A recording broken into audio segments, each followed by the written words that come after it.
Sleep is so important that it affects so many people. How do you sleep and where do you sleep can affect your entire lifestyle. Nick Kiyomehewang, a Buddhist monk, takes us through his experiences and learning as a monk, taking on the challenge of getting a night of good sleep. There are things that he got from monkhood, and through his understanding, we are here to share his words so that it can help someone out there who is struggling with this. Some people have never had a night of quality sleep. Some are on sleeping aids, and many people struggle with it. With Nick's experience in this video, maybe you can apply some of these tools to your life to improve your sleep as well.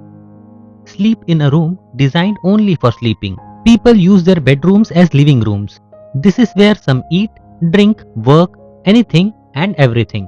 For those watching, where you are on your computer, where you do your office work, where you are also eating, you are chatting on the phone, you are watching TV. Where is it? So this room that's designed for sleep, it's now a multi-purpose room and we use it for everything. We mix and match from an office to a living room to a dining room. So when we do and when it's time to go to sleep, it impacts our senses. So it trains us that it's time to be active and it's time to think.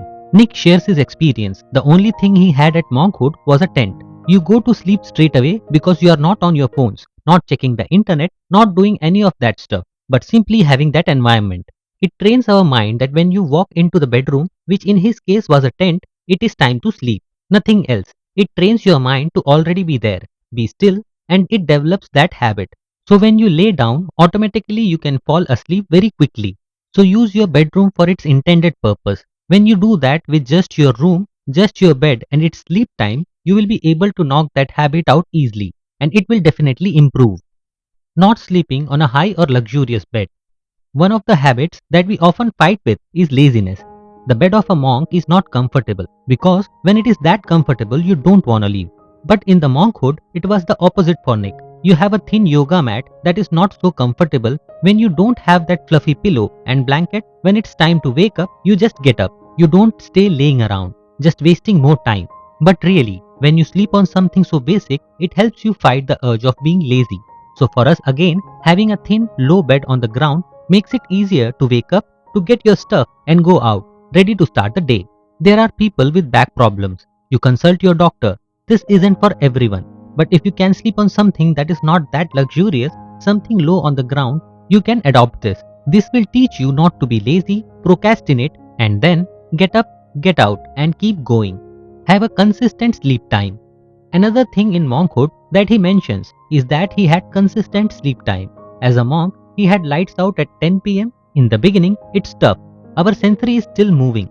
However, when you do this month after month, it naturally develops into a habit and it starts to change. Before bedtime, reflect on the positive things of the day and feel grateful for the smallest things. And this is the most important, and Nick talks about how he never understood this. When he first came to monkhood, he struggled with sleep because he didn't know how he came across this. But he would take that moment to reflect before sleeping. But he did it incorrectly. He ended up reflecting on his problems. He thought of the issues he had throughout the day. He thought of the work items that he needed to do the next day. He thought of some conflicts. He thought of disagreements. And for him, he would take this moment laying in the bed and just taking an hour, sometimes 2 hours, and reflecting on what he can do differently, how he can manage this. That's not how you reflect. That's also the wrong time to reflect.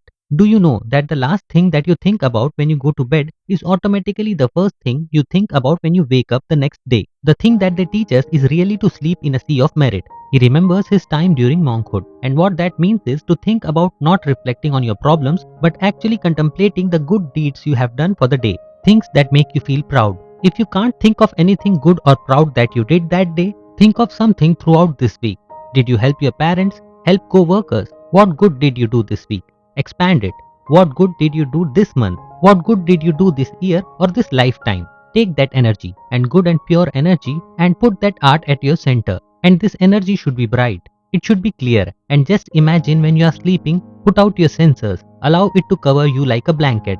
In the evening, the last thing I do is think of all my good deeds. I sleep with that covering me, just with this field, the sea of brightness, this goodness. And then I wake up and I am fully energized. For some of you out there who say, well, I'm not sure of some good deeds that I have done, well, that might be a sign that you need to do more good deeds. Do more things that make you feel proud, that helps yourself, help others and benefit the world. So do more good deeds, cover yourself up, sleep in that sea of merit. I guarantee you that it will transform your mood. It will transform the way you see the world, and even better, find you a good night's sleep and feel fully rested. Now that we have come to the end of our video, give these tools a try and share your thoughts about how your sleep has been. We hope you have liked our video and undoubtedly subscribe to our channel if you want more such content shortly. Till then, adios.